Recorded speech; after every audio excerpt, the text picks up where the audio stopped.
সকলকে নমস্কার জানিয়ে তোমাদের কাছাকাছি আরেকটি ব্লগে সবাইকে স্বাগত জানাই। আজ বানাবো টমেটো আর ডিমের একটা লোভনীয় ভর্তা রেসিপি।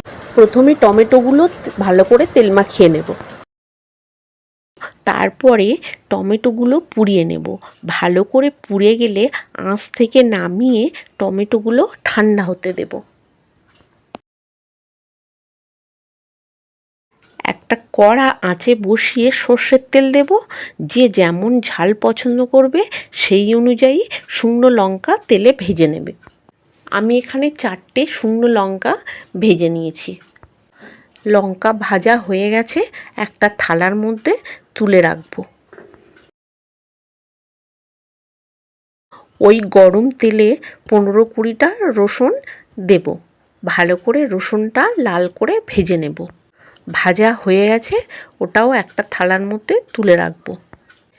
একটা বড় সাইজের পেঁয়াজ কুচি করে কেটে ওই একই তেলে ভেজে নিয়ে পেঁয়াজগুলো ওই একই থালার মধ্যে তুলে রাখবো। পেঁয়াজগুলো লাল লাল করে ভেজে নেব।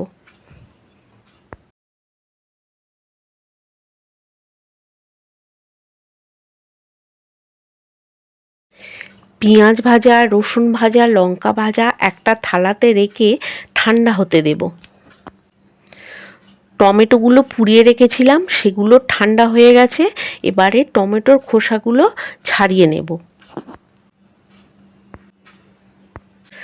টমেটোর খোসাগুলো ছাড়িয়ে পরিষ্কার করে নিয়ে হাতের সাহায্যে টমেটোগুলো ভালো করে ডলে নিয়ে রাখবো।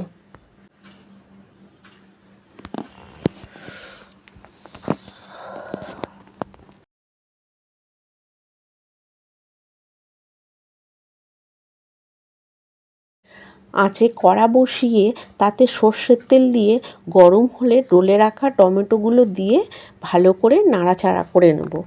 ভালো করে নাড়াচাড়া করার ফলে টমেটোর জলটা মরে আসবে। তখন 2টো ডিম ভেঙে ওই টমেটোর মধ্যে দিয়ে দেব।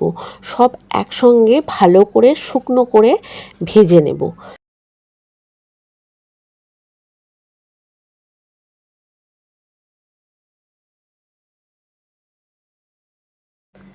সামান্য একটু নুন দিয়ে দেব। শুকনো করে ভাজা হয়ে গেছে। এবারে যে থালার মধ্যে পেঁয়াজ, রসুন, লঙ্কা ভেজে রেখেছিলাম সেই থালার মধ্যে ডিম আর টমেটোর মিশ্রণটা রাখবো। সবগুলো ঠান্ডা হলে স্বাদ মতো নুন দেব আর একটু সর্ষের তেল দেব। ভাজা লঙ্কা আর রসুন নুনের উপর দিয়ে ভালো করে ডলে ডলে মেখে নেব।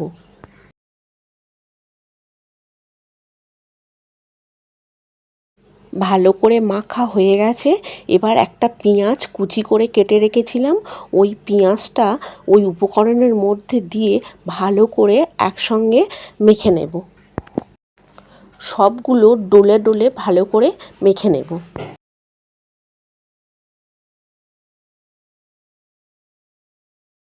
দুটো কাঁচা লঙ্কা দিয়ে ডলে ভালো করে সব একসঙ্গে মেখে নিলেই রেডি ডিম দিয়ে টমেটো ভর্তা।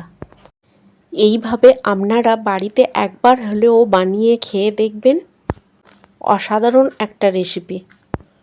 এটা থাকলে ভাতের সঙ্গে আর অন্য কিছু লাগে না। গরম ভাতে এই টমেটো ভর্তা অসাধারণ খেতে লাগে। রেসিপিটা ভালো লাগলে লাইক করবেন আর আমার চ্যানেলটাকে সাবস্ক্রাইব করে দেবেন। দারুণ দারুণ, খুব সুন্দর হয়েছিল।